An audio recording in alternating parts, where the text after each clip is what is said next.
Bom, então eu entendi dessa questão do mapa cromossômico, como a gente coloca e organiza os genes ali, né, a posição desses genes. Vamos continuar então, ó. Além da determinação das distâncias entre os locos gênicos, outro passo importante no mapeamento cromossômico é o estabelecimento da distribuição dos alelos no par de cromossomos homólogos, né? Então, duas moscas, por exemplo, podem apresentar os mesmos alelos, mas se eles estiverem em distribuição diferente, os tipos de gametas produzidos serão diferentes. A permutação acontece entre as cromátides internas do par de cromossomos homólogos, ao passo que as cromátides externas mantêm a ligação gênica original. Então, por isso que a gente tem essa diferença, né, dos gametas referentes aí aos cromossomos parentais e os recombinantes. Por quê? Vamos pensar, né? A gente tem aquela questão dos cromossomos estarem aqui no parzinho, né? Aí eles vão duplicar, né? Lá no... Quando a gente tem a fase S, tem toda aquela questão da duplicação do material genético, né? Para depois ele poder se dividir. Peraí que esse desenho tá ruim, vou fazer outro. Então, ele tá no parzinho, aí ele duplica. Agora sim, ficou mais parecidinho, né? Ele duplica. O que vai acontecer? As cromátides que estão mais próximas são aquelas que vão fazer a permutação, né? Então, vamos pôr aqui, ó.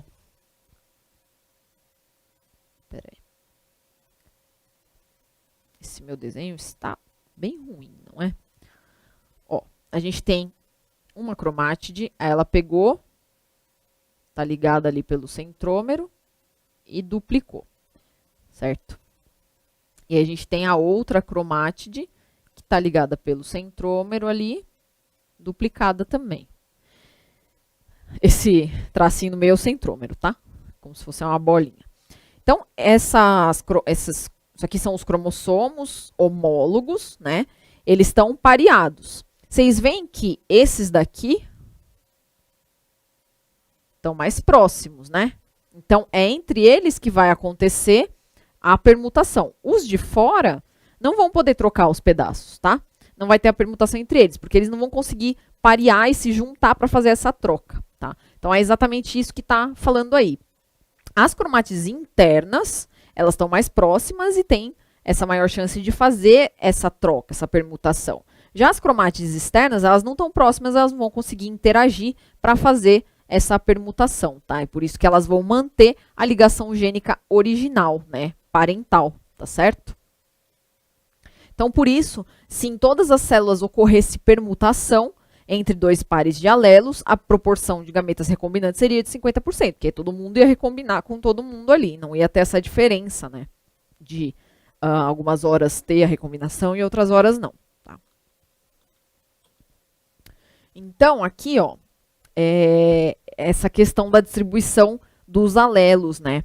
No par dos cromossomos ser diferente. Então, durante a formação dos gametas, pela mosca 1, os que deverão surgir em maior proporção serão Pzão, Vzão e Pzinho, Vzinho. Ó, esse cromossomo aqui é o parental e esse outro cromossomo também é o parental, tá? Então, na hora de fazer os gametas, quais que vão ser os gametas em maior proporção? Vai ser Pzão, Vzão e Pzinho, Vzinho, no caso da mosca 1, né? E aí a gente vai ter a recombinação, então vai ter a troca aqui, né? Desse com esse, desse com esse. E aí sim, a gente vai ter Pzão, Vzinho e Pzinho, Vzão. Só que esses daqui tem maior quantidade e esses daqui em menor quantidade, tá? Basicamente isso. Já no caso da mosca 2, ela tem os alelos Pzão, Vzinho na parental e também Pzinho, Vzão na parental, né? Então, se elas forem formar os gametas, elas formariam o quê?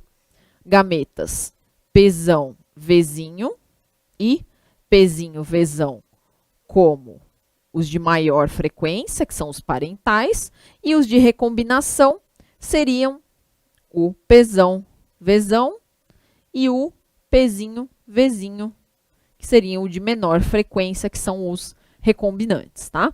Então, aí depende muito de como que estão localizados, estruturados esses alelos em diferentes moscas, tá? Não é o gene em si, não é o alelo em si, é como eles estão estruturados na célula parental, né? Então, dependendo disso daí, eles vão se comportar de diferentes maneiras e vão formar os gametas parentais ou recombinantes. Tranquilo? Aí a gente tem diversas maneiras de indicar a posição dos alelos no par de cromossomos homólogos, né? As mais usadas dessas maneiras são essas daqui. Então, a gente tem aqui, quando a gente fala que é igual ao parental, é tipo cis, né? Então, aqui da mosca 1, qual que vai ser o tipo cis da mosca 1? É o Pzão, Vzão e o Pzinho, Vzinho, tudo bem? E qual que é a forma de representar isso, então? A gente pode representar assim, ó, Pzão, Vzão, Pzinho, Vzinho.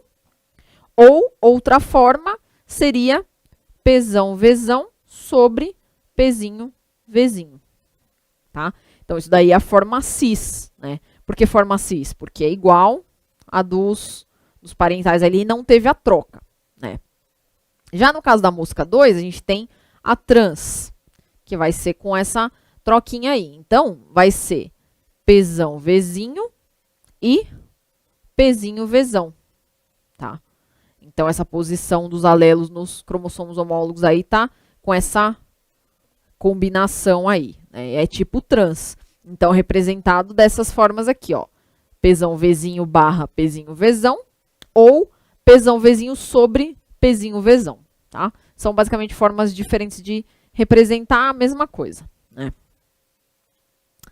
Certo, gente? Então, essa parte de linkage, de permutação, recombinação, é basicamente isso. Ela serve, então, para a gente determinar em que local do cromossomo está localizado determinado gene, né?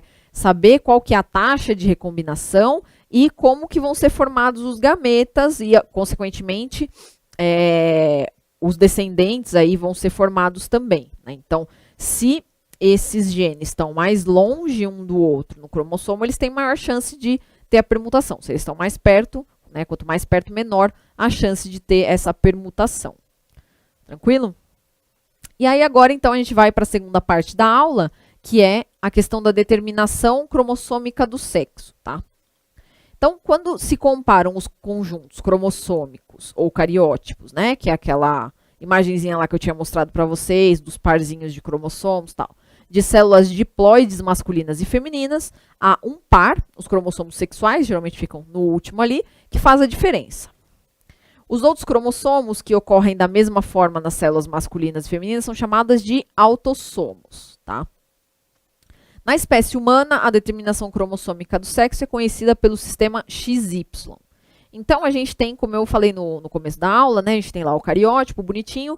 Na espécie humana, temos 23 pares de cromossomos homólogos, sendo que os 22 primeiros do cariótipo são os autossomos. Então, eles estão na mesma forma, tanto no homem quanto na mulher, né, tudo xizinhos lá, estão na mesma forma. E eles determinam características que não têm a ver com características sexuais, tá? Então, sei lá, cor de cabelo, cor do olho, da pele, enfim, características que não têm a ver com características sexuais, tá? Isso daí são os autossomos. O último parzinho lá, que é o 23, né? Ele é conhecido como par de cromossomo sexual, né? E na mulher a gente vai ter XX e no homem a gente vai ter XY, tá?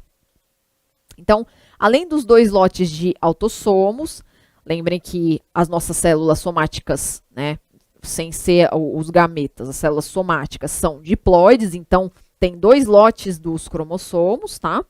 Então, além dos dois lotes de autossomos, as células somáticas dos homens têm um par de cromossomos sexuais constituídos pelos cromossomos X e Y, e as células somáticas das mulheres apresentam os mesmos autossomos, iguais aos dos homens, e um par de cromossomos sexuais XX. Tá? O cromossomo X é maior e nele há locos gênicos que não têm correspondentes no cromossomo Y. Tá? Depois eu vou mostrar uma figurinha comparando os dois, aí vocês vão entender melhor. Apesar de menor, o cromossomo Y também apresenta locos gênicos, né, então localizações dos genes ali, que não têm correspondentes no cromossomo X. Então, se a gente pensar nos autossomos, os autossomos são iguais. Tanto o que vem da mãe quanto o que vem do pai, eles são iguais. Eles são cromossomos homólogos que pareiam e são iguaizinhos, né? Então, se eu tenho, por exemplo,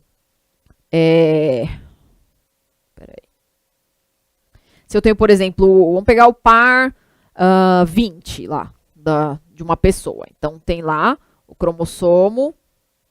Aqui está duplicado, né? Vamos fazer sem estar duplicado, tá? Então, tem o par 20 aqui do cromossomo de determinada pessoa, né? O mesmo loco gênico, o mesmo gene que tem nesse pedacinho aqui, vai ter nesse outro aqui, nos autossomos, tá? Então, é isso que eu estou querendo dizer com correspondência, né? E aí, o que acontece? Quando for ter aquele processo da permutação, são esses dois aí que vão ser trocados, tá? Não dá para trocar esse com esse aqui, por exemplo, tá? Ele vai sempre trocar o que é correspondente, tá? Senão a composição do cromossomo fica errada e dá bem ruim aí o negócio, tá? Então, a gente tem nos autossomos, todos os autossomos nos seus homólogos, eles são correspondentes exatamente, né? Do mesmo tamanho, tudo certinho, um correspondente ao outro. Já nos cromossomos sexuais, a gente não tem essa correspondência total. Então, a gente tem, no caso dos homens, né? Vai ter o X e o Y, tá? Que a gente vai ver que o Y é menorzinho e o X é maior. Então, tem partes que tem no X que não vai ter no Y. Tem partes que tem no Y que não vai ter no X. E tem partes que vão ser, sim, correspondentes nos dois, tá? Então, isso é bem importante. Nesse sistema, o sexo masculino é heterogamético. Isso é, origina dois tipos diferentes de gametas, enquanto o sexo feminino é homogamético, pois todos os seus gametas contêm um cromossomo X, né? Então, o que que acontece? Quando vai formar lá os gametas, né? Deixa eu coisar isso aqui para poder escrever. Quando vai formar os gametas lá, aí a gente tem, então, 22 pares de autossomos e o último par de sexuais. Tudo bem? Aí vai separar. Vão 11 autossomos para um lado e um cromossomo sexual para o outro. Certo? E 11 autossomos para o outro lado e um cromossomo sexual para o outro. Tá? Aqui vai ser um X e um Y, por exemplo. Vamos colocar que aqui é o Y. Tá? Então, o que que acontece? No caso dos homens, né, que vai ser 22 pares, né? Espera aí que eu fiz uma confusãozinha aqui. São 22 pares de autossomos. Então, vamos colocar 44 autossomos, agora fica melhor. Mais, no caso dos homens, um X e um Y. Agora vai ficar bom. Então, 44 autossomos e vai ter os dois sexuais. Para o homem é um X e um Y, tá? Então, para formar os gametas, vai ter a separação ali, a gente vai ter o quê? 22 autossomos mais um sexual, que pode ser o X ou, então, vou fazer uma barra aqui, pode ser 22 autossomos mais um Y. Tudo bem? Então, a gente tem duas possibilidades de gametas sendo formados nos homens, tá? E se for as mulheres? Nas mulheres, a gente tem o quê, ó? 44 autossomos, a mesma coisa que nos homens, mais um X e outro X igual, né? Então, a gente não vai ter diferença aí. O gameta que vai ser formado vai ser 22 autossomos mais um X, tá? Independente do gameta que for formado. Então, só tem uma possibilidade de formação de gameta para as mulheres e duas diferentes para os homens. Então, para as mulheres vai ser 22 autossomos e um X, para os homens vai ser 22 autossomos e um X ou 22 autossomos e um Y, tá?